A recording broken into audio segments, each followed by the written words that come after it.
So, welcome to another episode of the Fantasy Kickabout podcast. No, your ears and eyes don't deceive you. It's not Gary Quinn. We have a special episode for you today. We have a Liverpool season review podcast for you this week. So, obviously, David O'Hara is my name, and we're joined here by two other Liverpool fans. Donnacha, who obviously everyone knows, he's been on plenty of pods. And we have a debutant for this week, David Kennedy. So, welcome to the podcast, Dave. Thanks very much. I see myself as the Reese Williams of the podcast. Nice. Yeah. So which I can't turn around. So. Yeah. No turn of pace, yeah. Yeah, that's harsh, but also true. First dig is in. So we'll just be going back through kind of the highs and lows of the season. Maybe going back over who were the standout performers. Obviously, there was a few low points over the season as well. So we'll obviously touch on them all, and having had a nice strong finish to the season, see kind of what holds for next season coming up, hopefully with a few new signings and stuff like that.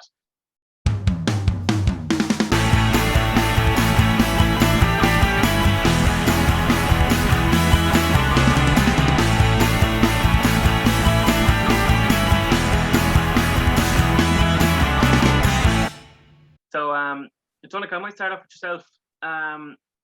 What, if you were to just pick out off the top of your head, what would be kind of your high point and also the low point of the season?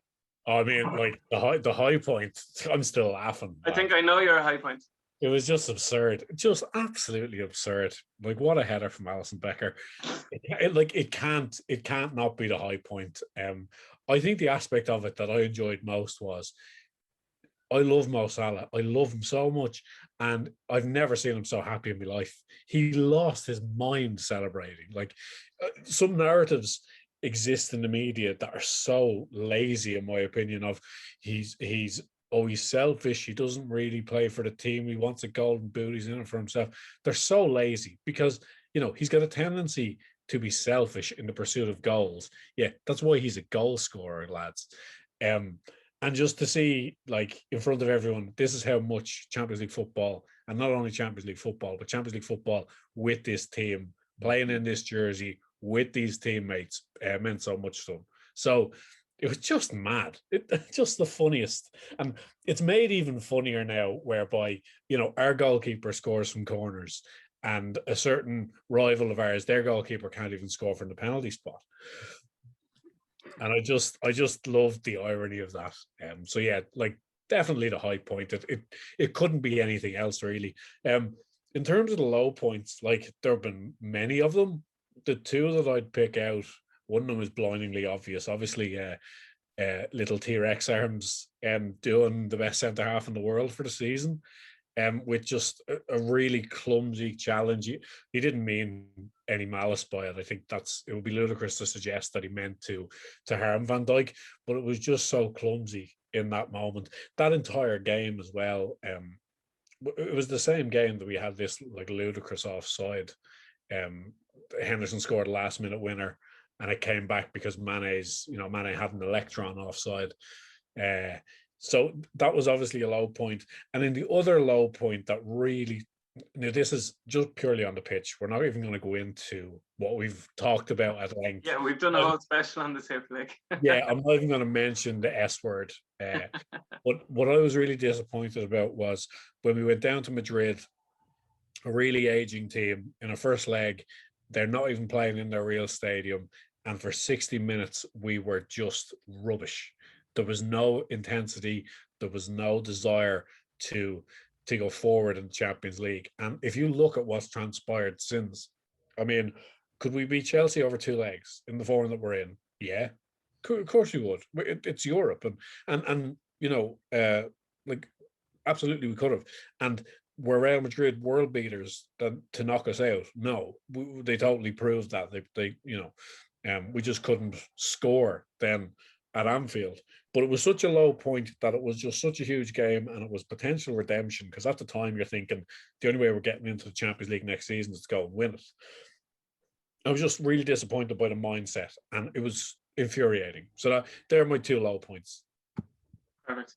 Dave, have you anything to add to those? Any different points? Because as we said, there was a fair few, unfortunately. Yeah, like I think the main standout high and low were actually fairly, you can't look past the Allison masterpiece and the Van Dijk injury. I think like they are really the two standout moments of the season in terms of highs and lows. Like it's interesting you mentioned, Donnacha, about the ruled out winner. I think Henderson scoring a last minute winner at Goodison with Pickford essentially bundling the ball into his own net, having done Van Dijk in the first half, would probably have been the best moment of this and many a season for me, I think, had that goal stood. And then for it to get like wiped off again, like it just, yeah, I think there was a period there. I was looking back on some of the highlights in the start of the season during the week, and like it seemed like we had I kind of forgot it at this point, but there was a VAR every single week when it just seemed like everything was just going against us at the time.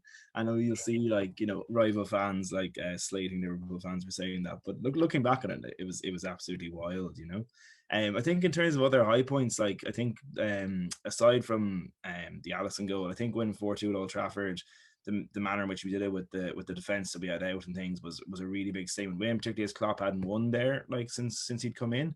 And like just there's nothing better than a clincher breakaway goal in like the last minute. Like there's a relief, I suppose, of like a last minute winner, and it's a sense of, I suppose, of like you get something you didn't think that you had, but there's something lovely about a clincher. Like a last minute clincher is such a relief of like the worry and the anxiety that you're holding, thinking they're going to equalize, and then suddenly it's relieved by a last minute. Like I remember Gini scored one at home to Arsenal in Klopp's first full season. It's just a brilliant release of energy just to know that it's not going to be a draw and it's going to be a victory. It was great. I think the best example of that is probably the Champions League final with Origi's goal. Yeah, exactly. It started to be right. Okay, let's hold what we have here. And I think Allison made a decent save from like a cross-come shot. It was kind of the only punch that spurs through. But you just started to get a bit scared of what was going to happen, and then Origi pops up, and it's just like, all right, madness, chaos. It's a different feeling, isn't it? Like it's it's nice in its own way. So I think that Salah breakaway goal was like quite reminiscent, I suppose, of last season. The one from the Allison assist. But at Old Trafford obviously was great. I think also like in terms of the running and kind of building momentum, I think like the impact of the Trent winner against Villa. From the narrative fans out there as well, I suppose too, but also just in terms of the impact on our season. Like we hadn't come from behind to win in months prior to that, and we went behind to kind of a scrappy goal from Watkins, and then we had another VAR decision go against us. But to turn that one around, I think actually could have been a huge building block in that kind of run-in period, because I know we'd won a few games before that, but I think it was huge in terms of like I suppose reestablishing that kind of mentality monsters kind of thing, which had basically evaporated prior to that. And I think that really did set us up, because I think like if we drop points there, like like it's butterfly effect, I suppose. You don't know what's going to happen next, but I don't think that we would have had that same momentum that we kind of gradually built over the closing games of the season. In terms of other lowlights and things, I mean, like like there's a period of the season between probably West Ham or West Brom even at home on Stephen's Day up until I think the last game of that stretch is possibly Fulham at home. I think that period. Yeah, that was the 6 in a row, wasn't it? Take your pick. Like we're sitting here in lockdown. Liverpool are on the box every 3 days. You're thinking, okay, like, look, all I have to live for is watching this Liverpool match at the moment. And then they go out and produce a 0 shots on target, performance at home to Brighton or whatever it was. And just like sitting there saying these lads are never going to score at home. And I think those days were just so grim. I think like looking at one in particular, losing 2-0 at home to Everton was pretty rough. Henderson goes off early. There's all this kind of retribution angle in terms of getting one over Everton after what happened earlier in the season, and then we just don't show up, and we lose another one of our, this centre half curse just seems to be ongoing. As a like looking back on it, that's when Nat Phillips gets back in the team again. Could be like a kind of turning point in the season in many ways, but I think they're the ones. I suppose the underlying ones behind the obvious highs and lows of Allison and Van Dijk. Yeah, like it was a weird one really altogether, wasn't it? Because like that, you'd nearly even forget the fact that Everton beat us this season. As in, like normally in most seasons that would be absolutely top 3 lowlights, but you'd nearly forget it. And that was another one of our, long-standing records that was just entirely wiped away.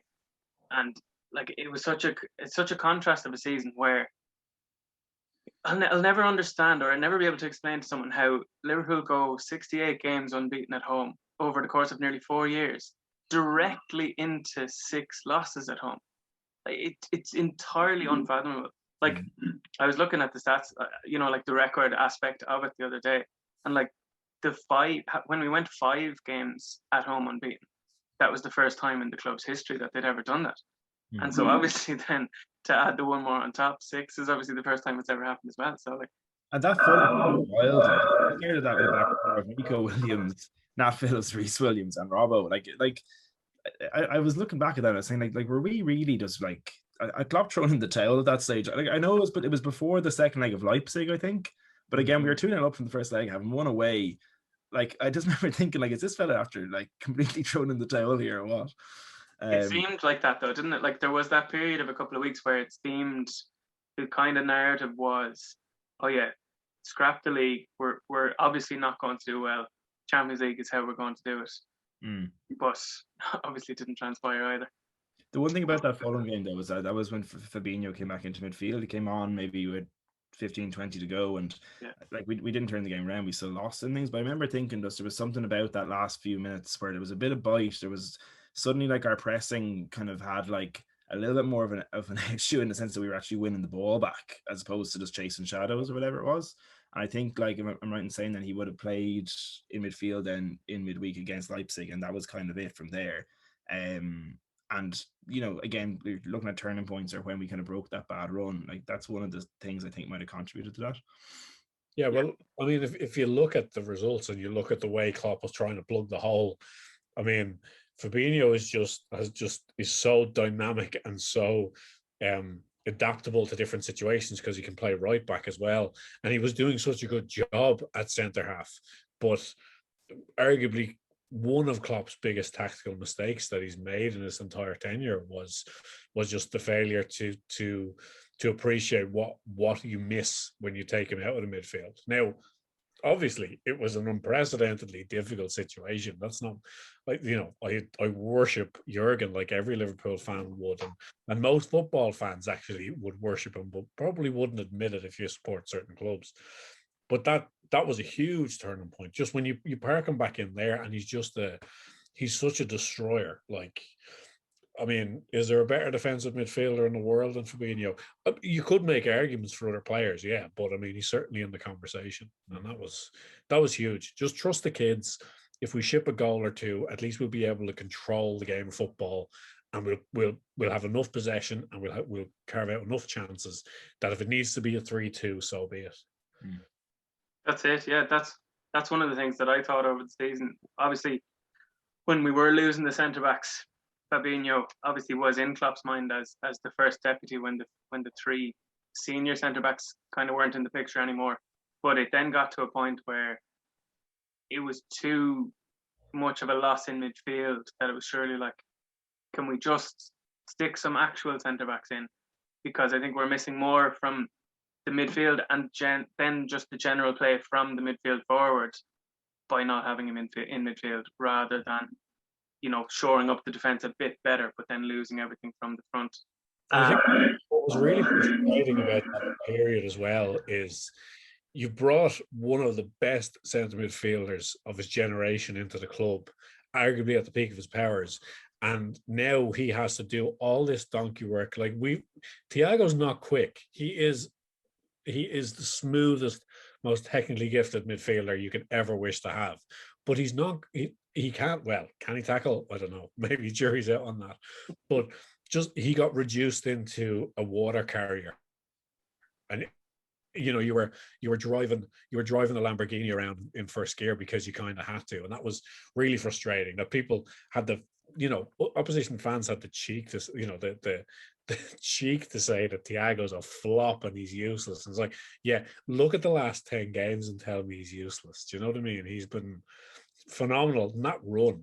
The last 10 games, like, he is a joy to watch. I can't wait for next season, because he'll have Hendo, he'll have Fabinho there beside him, or whoever comes in to replace Gini, and we'll see the real Thiago. Like, just before we move on from the the conversation about highlights and lowlights. One highlight for me, two in the one game, obviously the game on Sunday just gone, with the fans coming back, that was one of the best "You'll Never Walk Alone" renditions I've ever heard. And we're talking, Barcelona night, the Dortmund night, all these famous nights. But I got a lump in my throat listening to it, because it just showed everything that was missing, and you could see it. The players totally fed off it. And then the other highlight is halfway through the game, the new Thiago chant goes up from the cop, because he's had such a difficult year, in that it hasn't worked, and it's through no fault of his own. Like, as in, hasn't worked yet. It's going to be phenomenal from here on in. And that was a real highlight. Just being able to show Thiago through the fan base how much we already love him. I love that. Yeah. Yeah, I think against Palace you could see, like, there's a number of our players who've, like, have really been at the coal face of the whole thing. Like the ones who basically haven't had the injuries, and like you really see it in terms of miles on the clock. Like players like Andy Robertson and Gini Wijnaldum and probably Sadio Mane and things too, who probably have just looked burnt out for the last 6 months, if not more.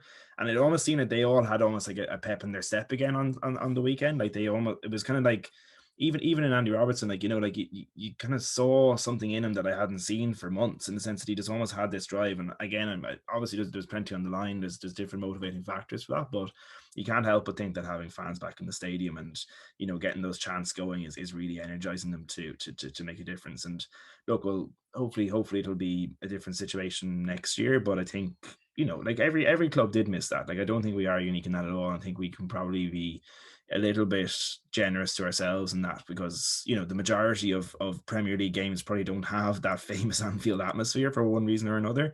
But I think it does make a huge difference. And in terms of like making that last sprint, or like like really putting on the pressure for that high press or whatever it is, I think the fans do give you a little bit of an edge in that sense. And I think you saw that at the weekend.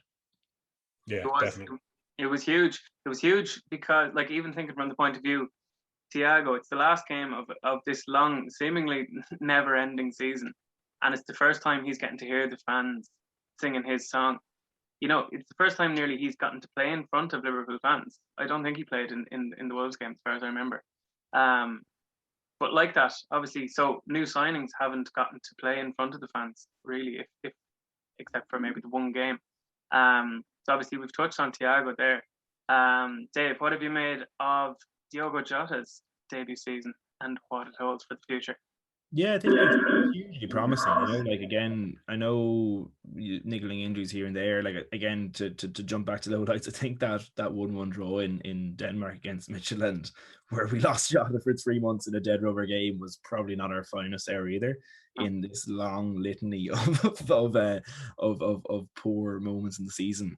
But look, I think, like, in terms of what he was brought in to do, in terms of being like a freshening up option for the front three, in terms of being able to kind of play across the entire line there, in terms of just bringing that real directness and things, I think you can really see what kind of qualities he has. Like, I know he's the kind of the form guide, I suppose, coming from Wolves, from what I'd heard, was that he could be a little bit streaky and things. I think we probably did see a little bit of that, in the sense that, like, he kind of did have hot streaks and then maybe some periods where he didn't score as much. But generally, when he was playing and fit and in the team, he was scoring goals. And I think, it's hugely promising going into next season in terms of the evolution of that forward line. I think he has real potential to be a big player at this club. I think it's sensational business getting him in on the kind of structure of deal that they did. And even, like, looking forward to the Euros now, if he goes in fit after this foot injury and things, I really think that he could be like the golden boot candidate for Portugal if they have a good tournament, because I think he's just a really, really good goal scorer, and he just knows what position to take up. When we were signing him, I loved looking at his kind of highlights reel and seeing how many tap-ins he gets. It's always such a good sign for a team like us, who generally, when we're on form, creates chances and has lots of shots. Like, being there in the back post, like being there for rebounds off keeper saves and things. Again, I think it's such a big thing that I think some of our other forwards maybe don't have as much. Not looking at anyone in particular, Roberto Firmino. But it's a huge weapon to have in our arsenal. I'm really excited to see how it develops. I still think we probably need another option. Maybe someone more in the Shaqiri mold that can develop maybe our build-up play a little bit more, while also posing a bit of a threat in the front three. Again, it's hard to buy for if you're not replacing one of the front three. But I think overall, Diogo Jota's season has been absolutely everything I could have wanted for and more, and notwithstanding the injuries that he's had. Yeah, no, 100%. Donnacha, with Yeah. that, even just to point out, like the front, our famous front three all played pretty much the guts of 50 games each over all competitions this year. And Diogo Jota played, I think, 29, and he managed to be our second top scorer. So obviously it bodes very, very well for the future, doesn't it? It really does. Like everything Dave has said on him is spot on.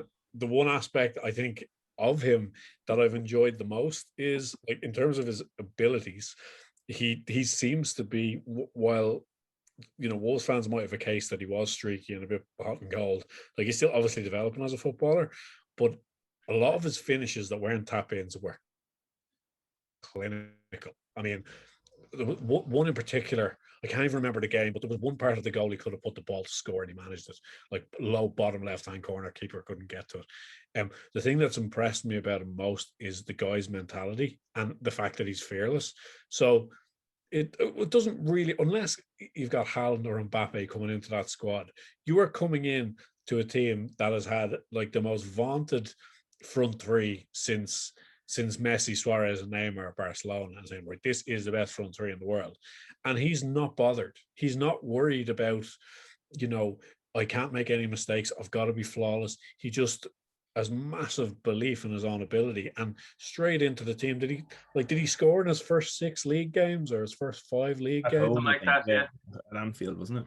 Yeah. And just hit the ground running straight into it. And it feels like he's been at the club way longer than he has, which is probably one of the best signs that you could wish to hope for, especially for a guy who comes in at the sharp end of the pitch.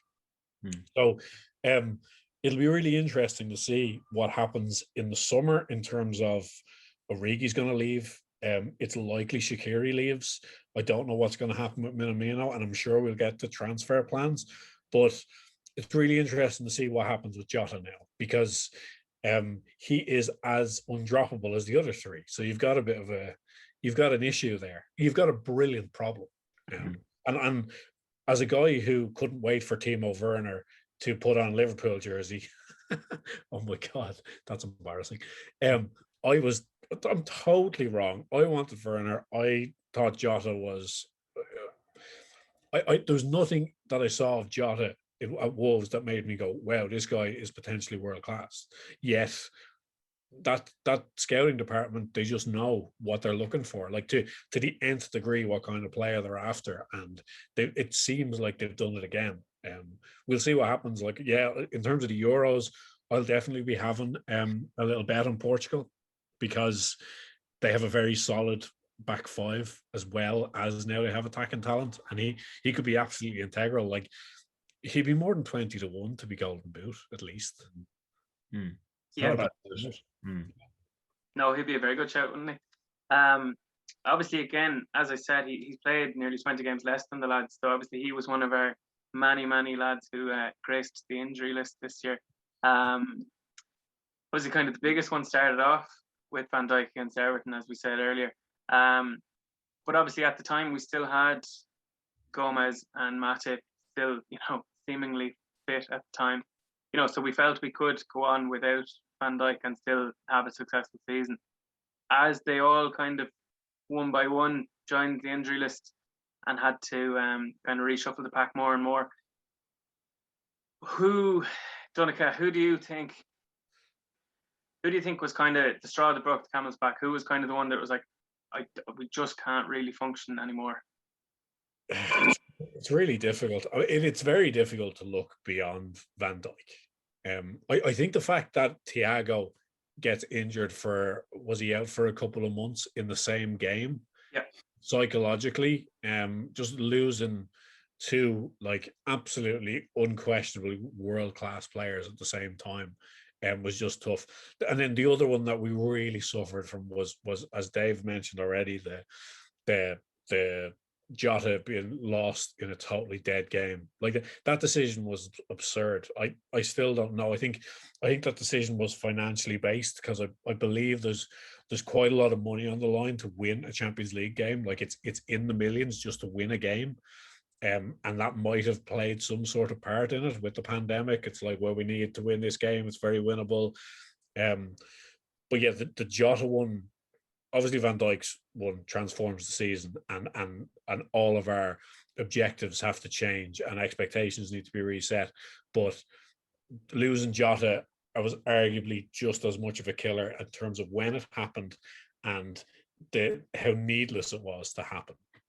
Because we were a team that then just couldn't score a goal for, like, there was this 6-week period where we had 140 shots on goal and it scored 2, and it was like we were cursed or something. It was almost something supernatural. It was like, how does this ball not go into this net? Yeah. The worst thing about a lot of them, as far as I remember, was even the players who managed to not get injured, the effect having to play with such a reshuffled team had on them. Like, I remember there was a period of the season where Trent just looked like he could barely play football anymore, really. Yeah. But that was such a knock-on effect because he wasn't playing beside the usual centre-backs. He was having to play beside Henderson, who at that point had sat back into centre-back. So he's also, after losing the partnership with Henderson that he normally has in midfield as he's going forward. You know, and obviously, as we've said before, Donnacha Robertson hasn't really had his best season either. Dave, if you like, who would you say, as we said there, like even Fabinho, the lads, midfielders having to drop back into defence was a massive issue to kind of have to overcome as well, wasn't it? Not just the injuries, but yeah, like football's a game of calculated risk. Again, like, you know, like the decision making, you know, playing staff decision making people that be at Liverpool last summer obviously sat down and said, look, like we're going to go into the season with 3, you know, recognized centre backs, with Fabinho as our 4th choice, and I'm pretty sure they were comfortable with that decision. Like, if you look at Chelsea's second game of the season, like, we started there with Van Dijk and Fabinho at centre back because Gomez had picked up a knock or something. And again, that was something that, again, I don't think any Liverpool fan had too much of an issue with, particularly with Thiago coming in. You said, okay, bring Henderson back into 6. Thiago can play midfield. It all seemed like, you know, again, calculated risk, but you're depending on Van Dijk to play 38 games as he did the last 2 seasons, essentially. Then what happens is you lose the key, like, piece in that entire jigsaw is Van Dijk being fit, and then when that goes down the drain, then suddenly you're in big trouble. When with Gomez, I think Klopp has said this then recently, is that, like, you know, that essentially with Gomez, I think given his injury history before this season, I think you can see a pattern over the past 2 years that they really do tend to manage his minutes. And, you know, if you only have to look at the kind of the game time people like Lovren, for example, were getting, you know, they often get kind of runs in the season where they get maybe 6 or 7 games in a row, or 8 of 10 games as kind of Gomez is rotated out or is kind of recuperating from a muscle knock and things. And suddenly we were relying on Gomez to play every single week, like, without meaning to touch too much into my day job which is a physiotherapist. If you look at Joe Gomez's body and things, like the type of injury he got, like a non-contact tendon injury sustained in training, is not a good sign. Like, that is not the kind of injury you want to be having. It's one thing if your other centre half gets clattered by a goalkeeper. Someone pulling up in training with a ruptured tendon is not a good injury and not a good sign that someone's body is being managed properly. And again, it's not that it's negligent of the club or whatever. Again, I completely understand why it is. It's footballing reasons, because he was the main centre half that we had. But I don't think it's any coincidence that happened at that time, basically.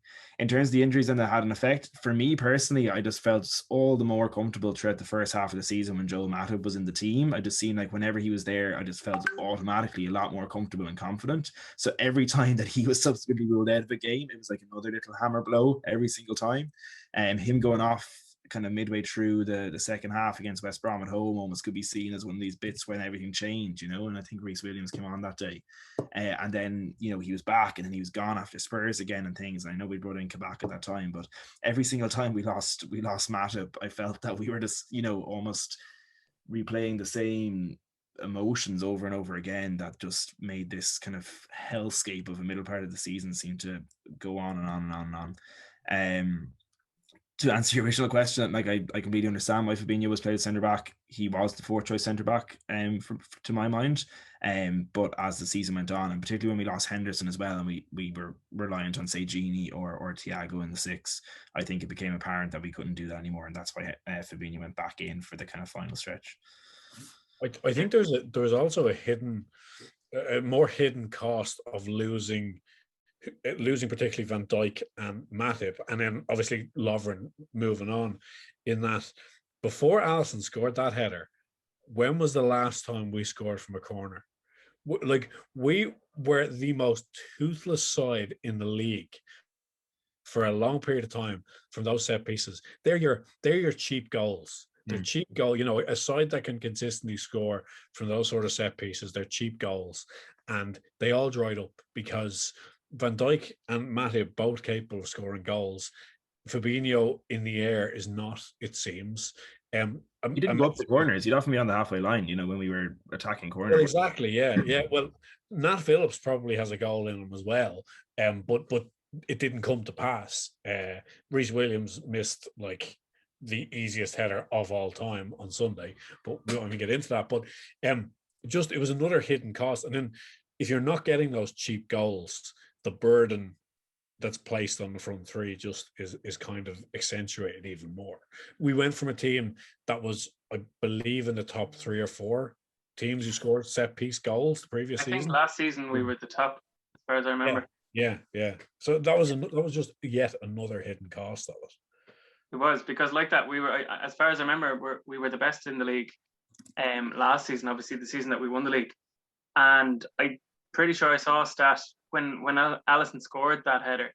I think we had taken 151 corners prior to that, having not scored, which is an insane stat to hear, really. And even the practicalities of, if you take Matip and Van Dijk, especially just take those two out of the team, all of a sudden you look around, we're a very small team.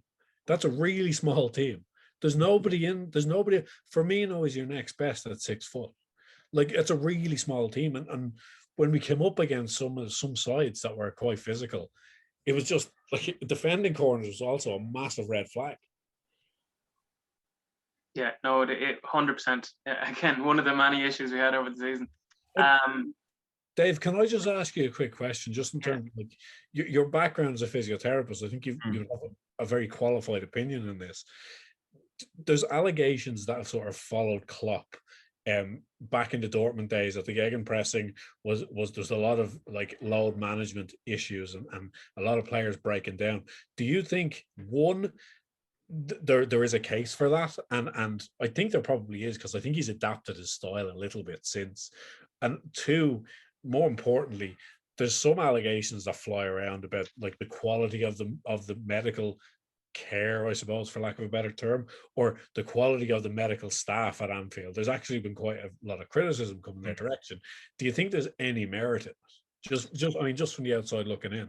Yeah, like to maybe answer your second question first. Like, I think the people are probably, the way I see it anyway, from looking at the kind of the Twitter attacks on the Liverpool physiotherapy department and things, like, it looks to me like a little bit of putting 2 and 2 together and getting 5. Like, I know we don't know exactly the inner workings, and like, who knows, maybe there is some sort of like, tragic malpractice going on there, but I highly doubt it, to be honest. Like, what happened basically last summer is like Liverpool bring Chris Morgan back from Arsenal as like head physiotherapist or whatever, and he obviously had a long stint at the club previously, and as far as I'm aware, there was never any, I suppose, kind of qualms about his quality as a physiotherapist before he left.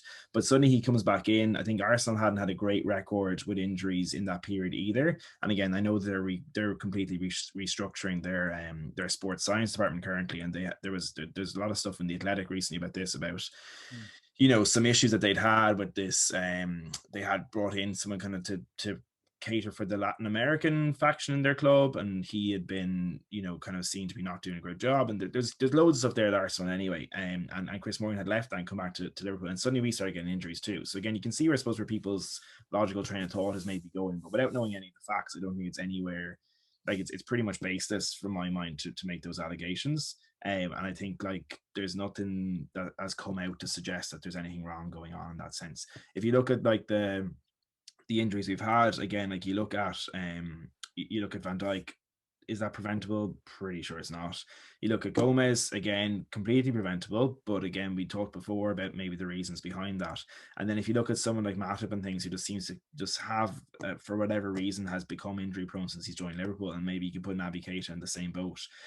That leads us on to the other question about the kind of the periodization, as they call it, or the, what was that guy's name? Raymond Verheyen, was that the guy with the egg on Twitter who used to just always slate Klopp every single week whenever there was an injury? Don't know where he went in the end. But lots of eggs on Twitter that do yeah, but he was like prominent Twitter egg who just seemed curiously quiet now, isn't he? Yeah, I haven't heard about him for a while. I don't know where he is. But yeah, like you're right. Like that was definitely something that was kind of thrown at Klopp a long time. I think again, like you're looking at kind of a high tempo game, that Klopp likes to play with lots of running. Like he talks about running and how we need to run more than the other teams. And again, if you think of the basics of the body, like if you're a player who's used to doing, say, this amount of loading of their body in terms of games, or in terms of like the actual, I suppose, mileage on your body within those games, and then suddenly you're being asked to do this, and there's no kind of acclimatization period in between, then that's your recipe for injuries. Like Jurgen Klopp is a much smarter man than me, and he has much smarter people than me around him to advise him of this. So I don't think this is new information. So I'm, like I said, I think everything that's done at the club is done with an element of calculated risk, and you only have to look at the success of the past couple of seasons to see that it's been a major success. But you do wonder that even players who don't have much of an injury record before we sign them, maybe there is something there between those kind of levels where maybe their bodies aren't quite suited to the kind of style of play we want to employ. I think if it was a big issue, we'd probably be having more muscle injuries. But it certainly seems to be there's kind of like culprits who seem to kind of fall by this quite a lot, and you do wonder if their bodies are kind of regimented enough maybe to withstand what Klopp wants them to do. Again, I'm pretty much just pointing fingers at Naby Keita here, unfortunately. Like, unfortunately, it's right. I really rate him as a player, or whatever, but it just seems like it just isn't working for him for whatever reason. But like, yeah, like I think like we did have to evolve as a team for sure. And I think like Thiago's signing this year was probably a step towards that, in terms of being able to, to go back to a Brendan Rodgersism of resting in possession, or kind of, like using that period when we're on the ball to readjust. And, I think we have developed that team, that kind of element to our play. And we've had to, because teams don't come out and attack us as they used to, we've had to evolve as teams have evolved to defend against us. Like you see, like a pressing game is completely useless if the opposition team have no interest in having the ball in their own half. And like for some of the teams in this league, that's certainly the case, where it's just get the ball to the keeper and get rid of it and things. And look, it's a completely reasonable way to play, but we have to build around that to find other ways of countering it. So again, I think there's probably an element to it. And if you were looking at a very conservative manager who didn't employ that much running and things, you probably wouldn't have as much injuries. But at the same time, it's a balancing act. And I do have faith in the club to kind of make these decisions with like the best information and the best, data and statistics behind it, to make that calculated risk, I suppose, and employ the right strategies. Yeah, no, it's because it's a really interesting conversation. I just wanted to get the perspective of someone who obviously works in that industry, because like for me, for someone who has no professional expertise in that area whatsoever, there is a kind of that's a bit of a coinky dink element to it. And especially if you extrapolate that to looking at what Leeds do, they are, if you look at that what you call it, the graph, scatter graph, they do way more sprints than any other club. Like they're way over here, they're nearly off the map. And they seem to manage their injuries. They don't seem to have a great volume of injuries anywhere near to the same degree. Granted, they're not playing in Europe, they've less games, understand that as well. But it's just it's just a strange one. It's a strange narrative that's existed.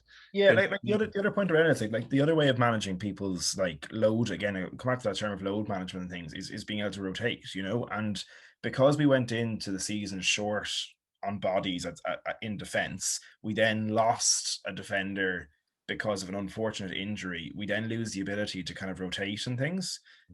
So like you can see, like obviously, like if you need to look at Tsimikas as a perfect example of somebody who, I think if we had gone into the first half of the season, say with an established back four, I think you would have seen Tsimikas play a lot more. Now maybe Klopp doesn't fancy him because we've barely seen the lad kick it, but I think it's fair to assume that had we had a settled kind of core defensive unit, that we would have been able to rotate more around it, and that also applies to the midfield. Like you can see, like even with Alex Oxlade-Chamberlain, for example, he comes back into the squad after an injury in the Palace game, I think, before Christmas, if I'm not wrong.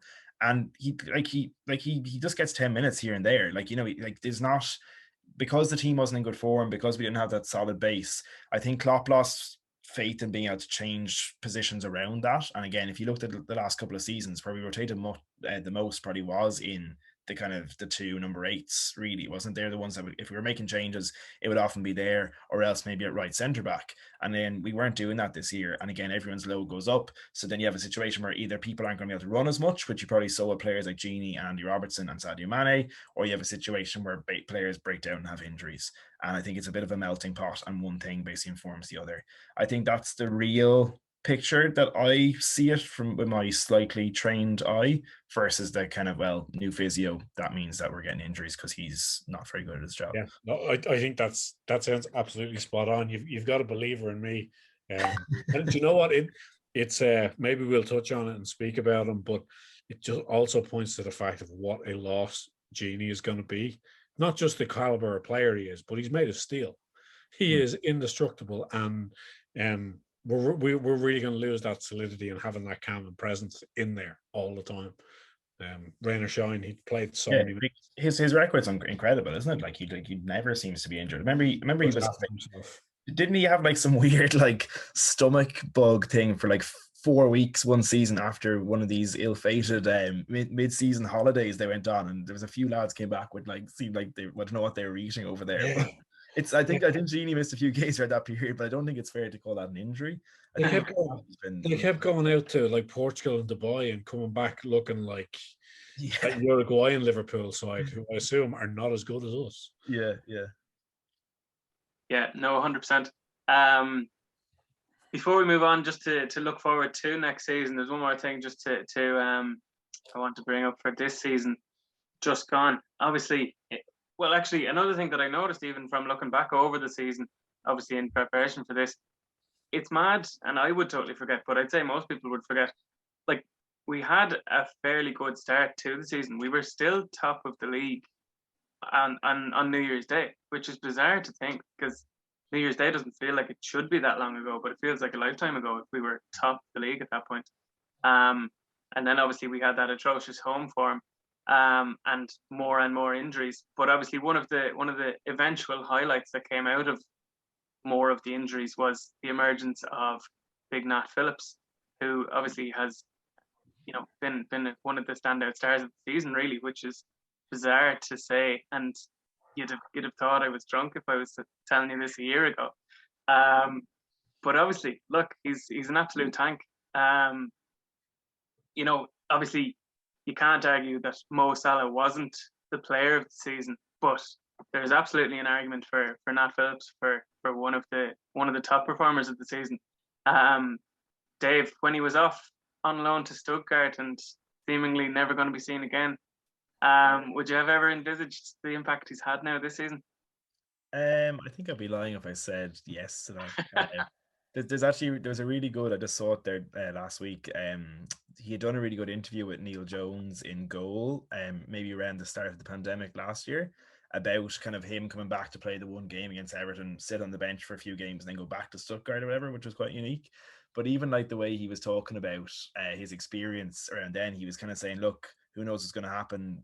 Mad things seem to happen in my life and in my career, because again, like if you look back at his story, like he was being released by Bolton at about 19 because they couldn't afford to basically turn any of their kind of youth players into senior contracts.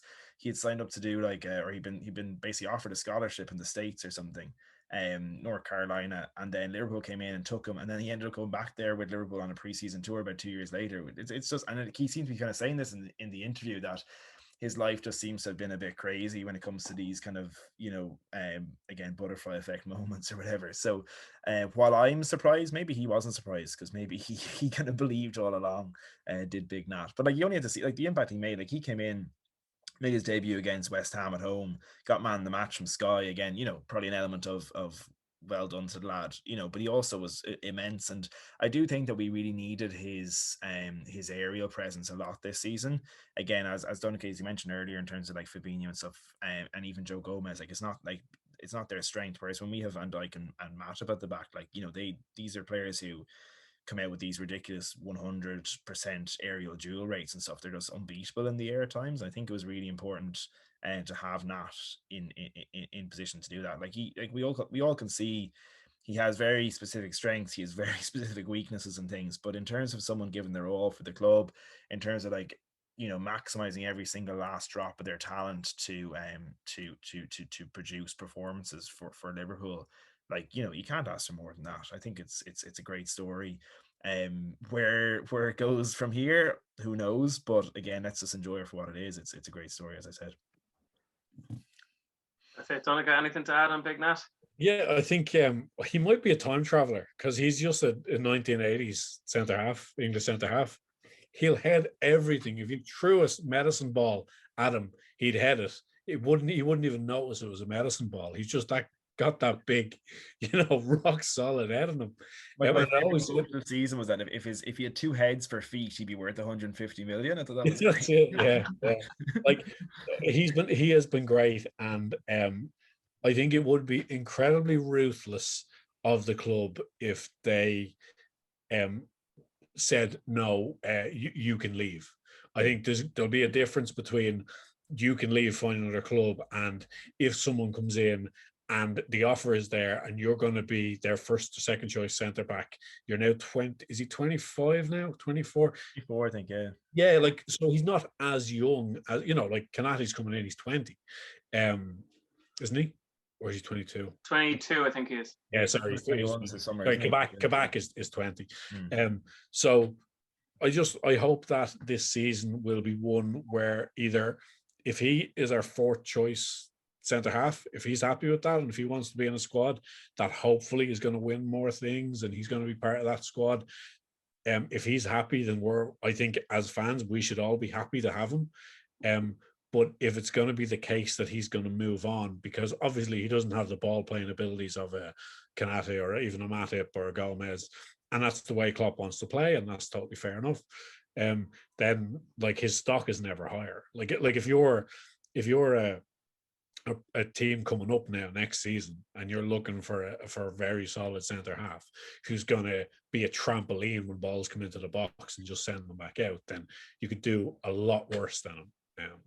So we'll see what happens, but no matter like where he goes from here, he'll always have a bit of Neil Mellor-esque kind of cult status among fans now forever for what he's done this season. Obviously, I know Neil Mellor was a Scouser, but congrats to him for what he's achieved, thrown in the deep end, and he swam, and he did it really well. And not at one point in time, maybe one or two games, you're thinking he was a liability early on. He might like misjudge a ball or misplace a pass, but by and large, he just didn't make mistakes, and he knew what his limitations were as well. He didn't. If a guy is not a ball playing centre half, like it's really high stakes to try and show your manager that you can in a game situation, and he very rarely did. He played simple passes. If he needed to go back to Alisson, he would. He, as you said, Dave, he totally maximizes the talent that he has, which is not insignificant. Like he's a really good player, obviously. So yeah, best of luck to him. Like he's better than the best player you've ever played with in school. Do you know what I mean? Like this is like a talent. Like he is, and I think we shouldn't like damn with fade praise in that sense. But like I completely agree. Like I think it will almost be left up to him what happens this summer. I think there's probably a place for him there in the squad as maybe someone who doesn't play very often. Hopefully injuries pending. But like his stock is never higher, like you said. And I think like look, if someone came in and took James Tarkowski from Burnley, I think they could do much worse than going in and getting Nat Phillips as his replacement. Do you know what I mean? I think he would see that. There's definitely a Premier League club out there for him. Whether it goes that way long term, who knows? But look, I think there's a lot of debate over what makes a cult hero, and there's people who maybe do and don't qualify. I think you can unquestionably say that Nat Phillips is a cult hero. Yeah, 100%. He'll join the echelons of Neil Mellor and Divock Origi for all that Origi's done over the last couple of years. Even though Dosser. Yeah. So yeah, before we finish up, we'll do a bit of a look ahead to next season. So obviously over the summer the Euros are going to happen. Liverpool look like they're tying up a deal for Konate from Leipzig, which would be a great signing, especially if it's the fee that's being touted as well with the release clause. Obviously Gini's going to go. We might touch on the loss that he's going to leave in the midfield. Dave, if you had a bit of a say over what kind of signings Liverpool could do now in the summer, what would you be pushing for? Yeah, like it's. I don't think it's going to be one of these major overhaul summers, but there's definitely bits to do, isn't there? It definitely depends on who goes out. Like, even looking at last season, I think if we'd got money for Shaqiri and Divock Origi that we were looking for, they probably would have been gone. Again, there wasn't really a selling market there last year. Like, again, I think like there was a short list of players, including the lads out on loan, like Gruitch and Harry Wilson and things, that we were kind of saying, okay, like we'll sell these lads and we'll bring in a bit of cash and then see how we are. Like, that just didn't transpire. There just wasn't buyers there for those players, and I'm not sure like 1 year on into COVID has that changed all that much, to be honest. So it's a little bit of wait and see in that sense. But in terms of like looking at plugging holes in the squad, again, I think we're probably going to need a backup keeper. I presume Adrian's going to leave. I think the talk is that Kelleher is going to go on loan. So it leaves a space. So I saw that Tom Heaton is joining United. Did I see that? Possibly. Yeah. Yeah. I think they probably spend more on keepers than the rest of the division spends on any other position, but each to their own.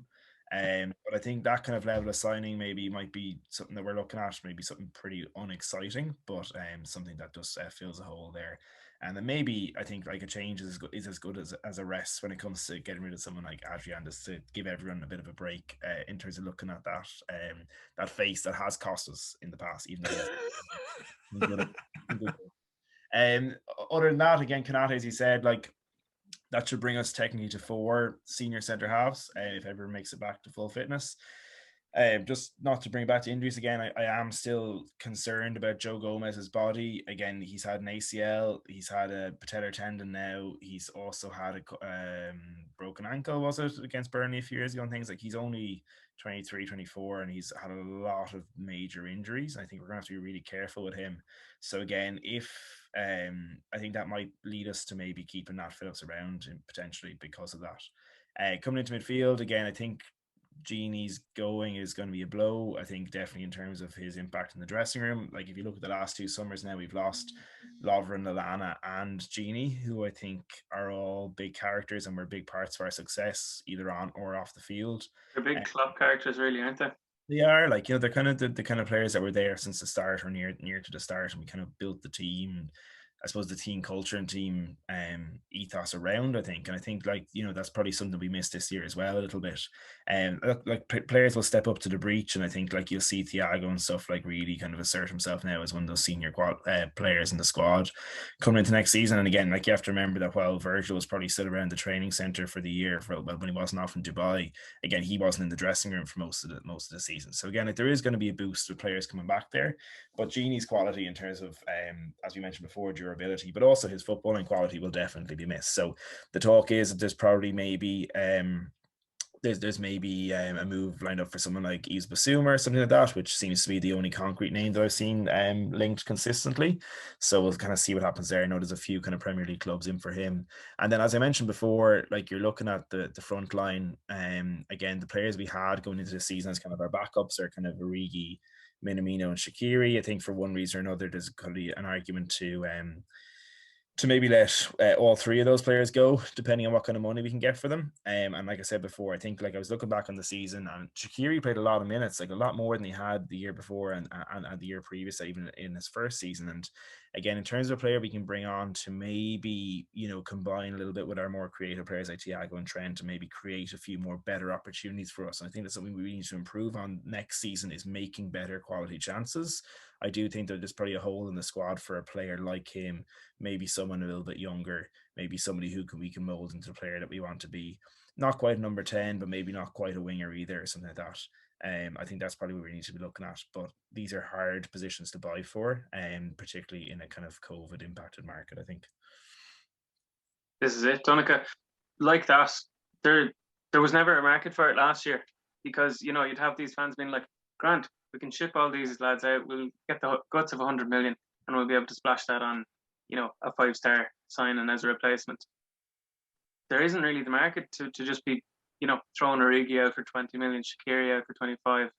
And then obviously you have the doubts over the likes of Ox and Keita as well, who through injuries and form and just not getting a good run in the team because of injuries, there's still a lot of doubt over them. Would again, Wijnaldum going, midfield's obviously somewhere we're going to have to look at. Who would you have anyone in mind other than say the likes of the people that Dave has mentioned as well? Yeah, definitely. And I'm going to butcher his name because it's unpronounceable. Houssem Aouar. I think, isn't it? Yeah, I really rate him at Lyon, and apparently Lyon have just missed out on Champions League football, and I think he only has a year left. He's available for 30 million euro. He's a player that Liverpool were linked with probably for I'd say for 5 years.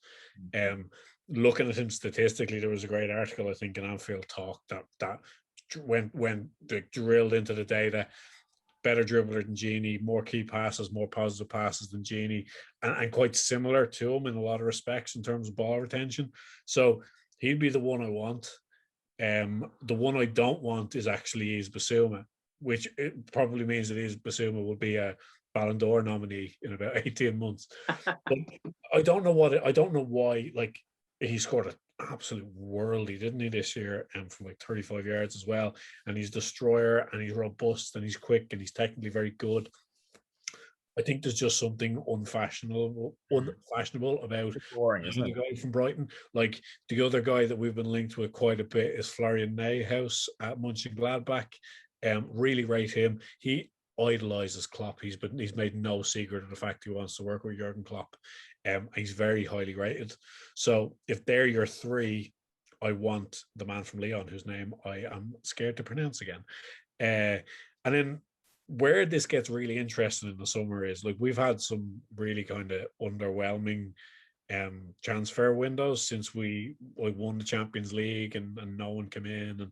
And I think they're working on a Fabinho style. Who is this guy? And he's going to be amazing signing near the top of the pitch. I'm convinced that there's a name that hasn't been mentioned too much. Like, guys have been mentioned are Patson Daka at Salzburg, scores a lot of goals, but he might be a bit green. It's a massive step up. There's Malin at PSV who scored again a lot of goals. I think there is a surprise coming. I'm not saying it's going to be FSG's apology letter for the whole fiasco earlier in the season, but I do think the fact we've secured that 50-odd million for the Champions League, I think we might get a little bit excited by someone of really high quality coming into the squad, because Origi's time at Anfield has to be finished now. He's been a dosser for a year, and that's just the facts. Like, obviously, we won't forget what he did for the club, but he's just been utterly redundant whenever he's come on for the last year. So it's going to be exciting. Like, I don't think it's going to happen, but I know there's a massive admiration for Jadon Sancho. And I know that Dortmund are willing to part with him this year, but not willing to part with Haaland. And the fact that Liverpool have the security now of Champions League football, like could be a 20% chance, maybe. I don't know. I don't want to get everyone's or anyone's hopes up, but I do think there's going to be a fairly major signing that comes in. But to finish on what has to happen in the summer, I think the most important signing is please give Mo Salah his 5-year contract so that man can retire at Anfield, because the guy's conditioning is off the charts. He will play at the highest level into his mid-30s comfortably. Doesn't get injured. He's still lightning quick. He looks after himself so well. I swear he's getting faster. Like, I went through. I know. I think he bulked up post Ramos, and I kind of lost a bit of his speed, and now he seems to have like leaned down again. And he's so like the last couple of months, he's been back to like early days Salah, just zipping around, which I think we lost for a period. It's like, I completely agree. Like, his physical conditioning is incredible. It is, and obviously his like his lifestyle. You know, he has no interest in falling foul of any of the sort of temptations of life. No vices. Yeah, no vices, and he's just, in my opinion, like one of the best human beings there is. You know, and just in terms of what he stands for, what he does, how he acts, how he carries himself. But yeah, I really want him to, if he gets a new 5-year contract, like you're looking at him chasing down Ian Rush potentially in terms of goal scoring if he keeps going at the clip he's going at. Yeah, 100%. That's what I was just going to say. Actually, yeah, like he's so motivated to be one of the top scorers ever in the club's history, and so I think I totally agree. I think it's absolutely imperative that we sign him up. Like I think he's 11th or 12th currently 11th. In the all-time. Yeah, which is insane. He's only been here for 4 years. Like, I know they don't keep assist stats from back in the day and stuff, but even like compared to the Premier League year guys, like he's also like way higher than a lot of them in terms of assists and things as well. Like it's an incredible record that he has. You know, do we think that he's going to get promoted to that kind of fourth captain spot? I hope so. Yeah, because he seems to be, he's the Egyptian captain. He seems to like to be considered one of the leaders in the group. So yeah, I think if Genie's gone, I think he deserves it really as well, with especially the efforts he's put in this season in such a difficult season as well. I think it means a lot to him. Sorry, Dave. It actually means a huge amount to him. He was really pissed off when Trent got the captaincy up in Amsterdam when we went to Ajax with that skeleton squad. That really upset him, and I think he's the type of guy that will be more so hurt by it than angry or throwing toys. Yeah. The funny thing about that Champions League game was that Klopp came out afterwards and said that it actually should have been Origi, because he does the thing of like seniority, isn't who's been at the club the longest. Yeah. He made a mistake that it actually should have been Divock instead of. My God, imagine he had captained Origi instead of Salah. Jesus. So like I remember Jose Enrique wearing the captain's armband against. Yeah, exactly. Yeah. Benteke in the previous game, having joined about 6 months previously. You know, like those. That's where we were, and this is where we are. So again, like we have to keep that perspective, I think. Exactly. So yeah, exactly. After some dark days this season, we finished third, and it's all looking good for next season. Hopefully, Konate comes in. Hopefully, our few lads involved in the Euros have good Euros. Fingers crossed for a sneaky 20-1 on Jota to be top scorer. So yeah, lads, I think we'll finish it up there. Donnacha, thanks a million as always. Dave, I think we got a Nat Phillips debut man of the match type performance out of you. Really appreciated you being on. In honor of the man. Brilliant. Perfect. So that's brilliant, lads. Thanks a million, and we'll chat to you again soon. Cheers, lads. Cheers, boys.